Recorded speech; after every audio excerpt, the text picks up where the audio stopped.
tu singa sungloi tu mi chan cha kan ser piak tu kam pathian cha mai sabi kam pathian amin thang tha dunum kau se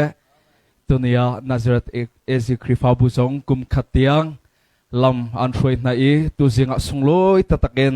ama sina lunglom bia chim kho nak chan tha kan mu mi zong he asungloi tak tak me se tu singa boi pa sumpal nak ding cha lom nak mi thi ti mi thang than nak hlan kan zabi thazang kan la thi halai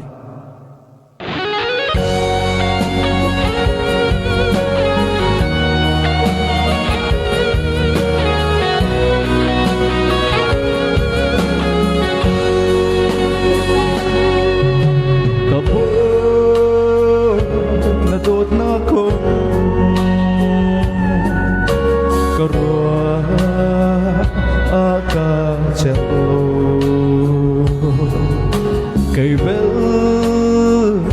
cần tô khâu lâu khi thuốc mi xuân nó chỉ xiang lâu na phum tiếng na cà phê khi chu na phút ya tô lâu asi na lúc lúc na ít khi tu alone alia nang ngân mi tô na cà chăm khâu lâu ô cà phum hi mây thăng tiếng in quê ninh lô chu giống ni aruli đã chăm khâu lâu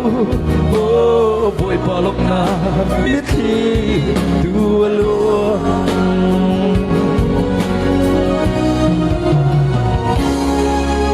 lạy chu cả si đút na cả chim thiêng lâu chủ cha cả thập dung sa cả thiên long lê cả ruột nạc chu bối phao na cầm hù đi câu nắng mal hen du lê đốt mi adang cả ngày chim chim về lâu alia nang ngân mi tốt na cả chăm khâu lâu ô cả cùng hi mây khắp tiếng in quê ninh lô chu giống ni aruli đã chăm khâu lâu ô bụi pa lộc na biết khi tu lúa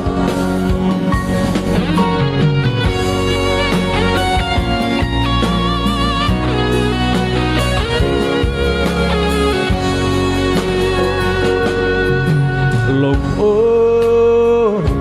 nát lá rất lục dìa man căn thiêng lô phù trung yên công to trình tu nu man ni ăn phật đô te chụp phiêu chan nay theo tôi cái phiêu khâu lâu tu bôi pa cây giống căn phiêu khâu bật lại lâu alia nang ngân mi tô nang cả chăm khâu lâu ô cả cùng hi mây thăng tiếng in quê ninh lô chu giống ni aruli đã chăm khâu lâu ô bụi pa lộc na biết khi tu lúa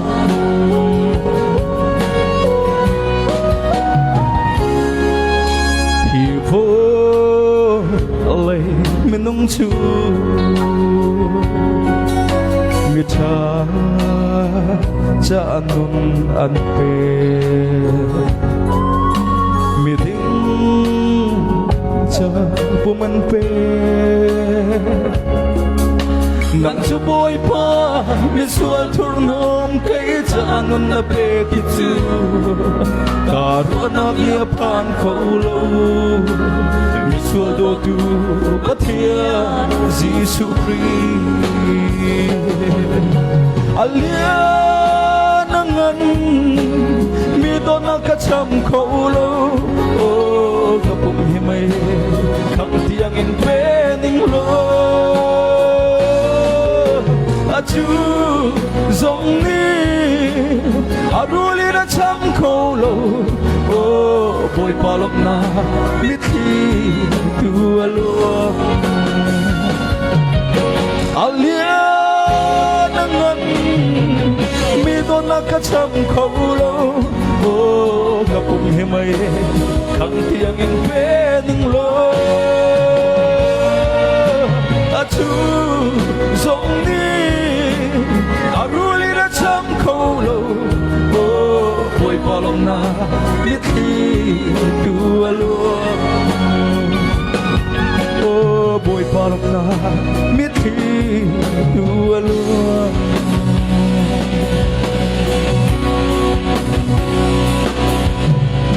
Amen. Kandilak sa boy pan thang sa sanang piak-piak ko se.